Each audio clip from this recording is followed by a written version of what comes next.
La colère de Donald Trump a éclaté tel un orage mal contenu suite au passage remarqué de Massad Boulos en Algérie, où il s'est entretenu avec le président Abdelmadjid Tebboune. Pendant ce temps, du côté du département d'État américain, c'est une froideur diplomatique mêlée d'un agacement mal dissimulé qui s'est exprimé face à une pluie de révélations qui ont alimenté la rumeur. Mais la vraie énigme réside ailleurs.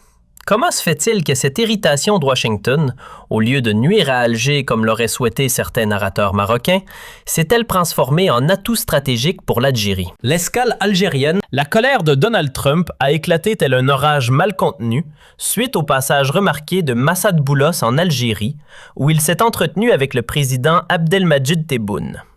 Pendant ce temps, du côté du département d'État américain, c'est une froideur diplomatique mêlée d'un agacement mal dissimulé qui s'est exprimé face à une pluie de révélations qui ont alimenté la rumeur. Mais la vraie énigme réside ailleurs. Comment se fait-il que cette irritation de Washington, au lieu de nuire à Alger comme l'auraient souhaité certains narrateurs marocains, s'est-elle transformée en atout stratégique pour l'Algérie? L'escale algérienne de Massad Boulos, qui agit en tant que conseiller de Trump sur les questions nord-africaines, a suscité des flots d'analyses et d'hypothèses, surtout après son tête-à-tête avec Tebboune. Après cette rencontre, le silence américain, lourd de signification, puis les réponses mesurées mais fermes du département d'État au sujet des soi-disant fuites sorties de l'ombre, ont embrasé les interprétations. Parmi elles, celle, sans surprise, brandie côté marocain, Washington aurait fait le déplacement pour imposer sans embâche le plan d'autonomie et pousser Alger à infléchir sa ligne sur le Sahara occidental. Cependant, une lecture lucide des mots des responsables américains et de la posture globale de la diplomatie US ne laisse guère place au doute. Cette version n'est que l'ombre d'un souhait. Loin d'entériner les bruits de couloir, le département d'État a soigneusement évité de confirmer quoi que ce soit, refusant même de commenter le contenu des discussions ou d'évoquer l'éventualité de tractations confidentielles. Une retenue diplomatique qui, en filigrane, envoie un message népide. Les États-Unis n'ont aucune intention de voir leur position exploitée dans des jeux de communication régionaux, d'autant moins sur un dossier aussi explosif que celui du Sahara occidental. L'agacement américain, tel qu'il ressort du contexte général, n'est pas lié à la position de l'Algérie, mais bien aux tentatives de manipulation médiatique et de déformation des positions officielles américaines.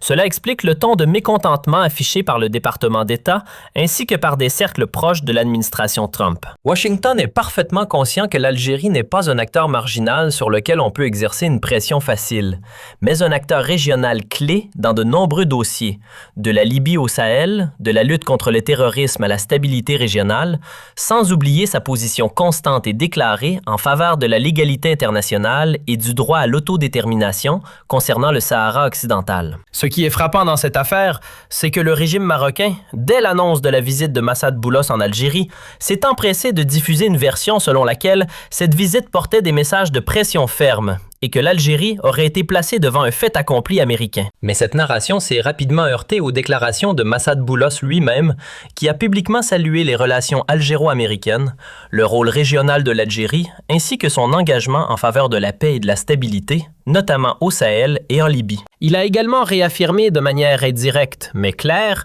que Washington reste attaché au processus onusien et à une solution fondée sur le droit à l'autodétermination, ce qui contredit fondamentalement le discours marocain visant à imposer le plan d'autonomie comme unique option. Cette situation a ravivé le souvenir de précédents similaires lorsque certains médias marocains avaient tenté d'attribuer au ministre russe des Affaires étrangères, Sergueï Lavrov, des positions favorables au plan d'autonomie après sa visite dans la région. Or, dès que les responsables russes, incluant Lavrov lui-même, ont démenti ces affirmations, la narration marocaine s'est complètement effondrée, révélant qu'il ne s'agissait que de souhaits politiques présentés sous forme de fuites médiatiques. Aujourd'hui, le même scénario semble se répéter avec les États-Unis. Au lieu de confirmer ce que promeut l'appareil médiatique marocain, Washington a choisi la retenue et a même exprimé son mécontentement face à la diffusion de prétendues fuites n'existant pas. Ce mécontentement a été perçu comme un refus clair de se laisser entraîner dans des batailles de communication ou d'être utilisé comme levier médiatique contre l'Algérie. Un autre élément révélateur est l'absence du Maroc dans la tournée régionale de Massad Boulos, qui a inclus la Tunisie, la Libye et l'Algérie sans passage par Rabat. Cette absence a suscité de nombreuses interrogations et a été interprétée par plusieurs observateurs comme le signe d'un refroidissement ou, du moins, d'un décalage de vision entre Washington et Rabat à ce stade. Des rapports diplomatiques ont évoqué une irritation au sein des cercles décisionnels américains face à certaines déclarations médiatiques marocaines qui tentaient de présenter la position américaine de manière inexacte, au point d'affecter la crédibilité même de Washington. Par ailleurs, les déclarations de Massad Boulos, qualifiées d'embarrassantes par certains au Maroc, s'inscrivent en réalité dans la ligne traditionnelle de la diplomatie américaine, favorable à une solution politique négociée sous l'égide des Nations Unies. Cela a conduit certaines voix médiatiques marocaines à l'attaquer dans un premier temps, avant de changer de discours et de prétendre que ce qu'il exprimait publiquement serait différent de ce qu'il dirait en coulisses. Une tentative évidente de contourner une réalité diplomatique devenue difficile à assumer. Face à cela, l'Algérie apparaît dans ce contexte avec une constance politique et diplomatique notable. Elle ne s'est pas engagée dans des polémiques médiatiques et n'a pas répondu aux prétendues fuites, laissant les déclarations américaines elles-mêmes démentir ces allégations. Le département d'État et les responsables proches de l'administration Trump ont souligné que Washington considère l'Algérie comme un partenaire essentiel et que la coopération avec elle est indispensable pour la stabilité régionale, notamment dans un contexte marqué par le recul de l'influence française au Sahel. Ces éléments expliquent pourquoi les États-Unis n'ont pas exercé de pression réelle sur l'Algérie et pourquoi les discours sur une prétendue imposition du plan d'autonomie relèvent davantage du fantasme médiatique que de la réalité politique. Les États-Unis ont besoin de l'Algérie sur des dossiers stratégiques majeurs.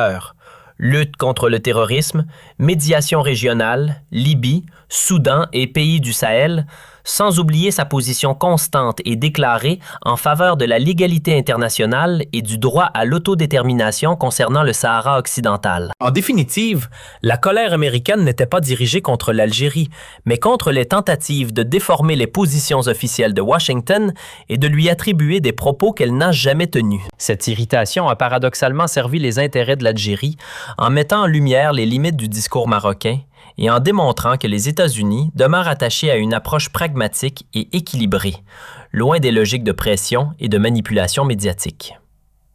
Ainsi, les affirmations selon lesquelles Washington exercerait des pressions sur Alger pour modifier sa position sur le Sahara occidental ne reposent sur aucun fondement solide. Tous les indicateurs montrent au contraire que les États-Unis privilégient la coopération avec l'Algérie et considèrent sa position comme un facteur de stabilité et non comme un problème. En définitive, les récits annonçant un prétendu renversement de la table contre l'Algérie finissent surtout par se retourner contre leurs auteurs, confirmant une fois de plus que la diplomatie se construit sur des positions officielles et des faits concrets. En définitive, l'ensemble des éléments ayant entouré la visite de Massad Boulos en Algérie, ainsi que les réactions américaines officielles et non officielles qui ont suivi, confirment une vérité politique fondamentale, souvent occultée par le bruit médiatique et les fuites fabriquées. La politique étrangère américaine, quelles que soient les administrations ou les personnalités qui se succèdent, demeure avant tout guidée par des considérations d'intérêt stratégique et non par les désirs ou les illusions que certains régimes régionaux tentent de promouvoir. La colère qui s'est manifestée dans l'attitude de l'administration Trump et du département d'État américain n'était pas dirigée contre l'Algérie, ni contre ses positions de principe, mais bien contre des tentatives répétées de déformer les positions américaines et d'instrumentaliser le nom de Washington dans des batailles de communication étroites et opportunistes. Ces développements ont démontré que l'Algérie, par la constance de ses choix et par sa lecture réaliste des mutations régionales et internationales, n'est plus perçue comme un acteur que l'on peut contourner ou soumettre à des pressions faciles, mais comme un pivot incontournable dans les équations de l'Afrique du Nord et du Sahel. Les États-Unis, qui observent de près le recul de l'influence française en Afrique et l'intensification de la concurrence internationale dans la région, savent que l'Algérie représente un facteur d'équilibre et de stabilité, que ce soit dans le dossier libyen, dans la lutte contre le terrorisme ou dans la gestion des crises complexes au Sahel.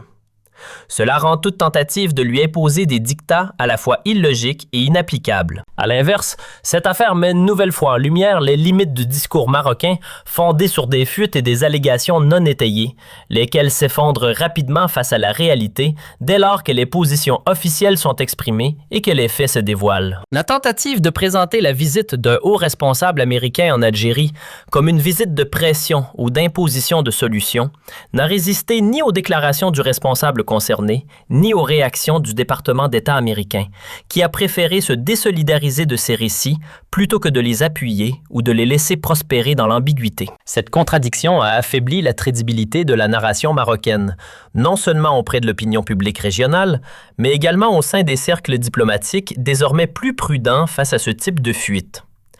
De même, l'absence du Maroc dans la tournée régionale de Massad Boulos ne saurait être considérée comme un détail anodin, mais bien comme un indicateur politique porteur de sens. La diplomatie américaine n'agit jamais au hasard, et chaque étape ou chaque absence dans les déplacements de ses responsables véhicule des messages implicites.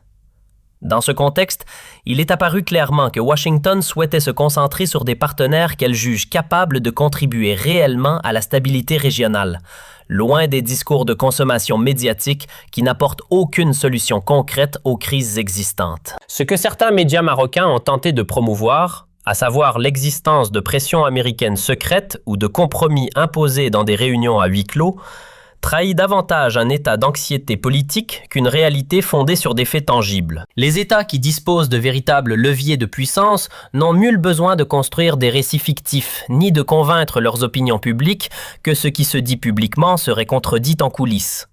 Bien au contraire, le décalage entre le discours médiatique et la réalité diplomatique constitue souvent le signe d'une impasse politique plutôt que celui d'un succès stratégique. Par ailleurs, la manière dont l'Algérie a géré cette campagne témoigne d'une maturité diplomatique remarquable. Au lieu de répondre à chaque accusation ou de s'engager dans des polémiques médiatiques, elle a laissé les faits parler d'eux-mêmes. Les déclarations des responsables américains, les éloges répétés du rôle algérien et la reconnaissance explicite de la nécessité de coopérer avec Alger sur des dossiers sensibles sont suffisants à déconstruire à la racine le discours de la pression sans recourir à des communiqués ou à des réactions émotionnelles. L'insistance renouvelée des États-Unis sur la solution onusienne concernant la question du Sahara occidental, ainsi que sur le principe d'autodétermination, confirme que ce dossier ne peut être réduit à une proposition unique, imposée comme un fait accompli. Malgré les changements d'administration et l'évolution des priorités, le cadre des Nations unies demeure la référence fondamentale, ce qui rejoint la position algérienne constante et affaiblit dans le même temps toutes les tentatives de contournement par le biais de campagnes médiatiques ou de fuites anonymes. En définitive, il apparaît clairement que la colère américaine, que certains ont tenté de présenter comme une menace dirigée contre l'Algérie, s'est transformée en révélateur de la réalité des rapports de force dans la région. Elle a montré que Washington refuse d'être instrumentalisé dans des conflits de communication et qu'elle n'accepte pas qu'on lui attribue des propos ou des intentions qu'elle n'a ni exprimées ni assumées. Elle a également démontré que l'Algérie, par sa constance et sa position géopolitique, s'impose comme un partenaire incontournable et que toute lecture contraire ne relève que d'une tentative de fuite en avant face à une réalité politique en pleine mutation. Ainsi, l'ensemble des discours sur un supposé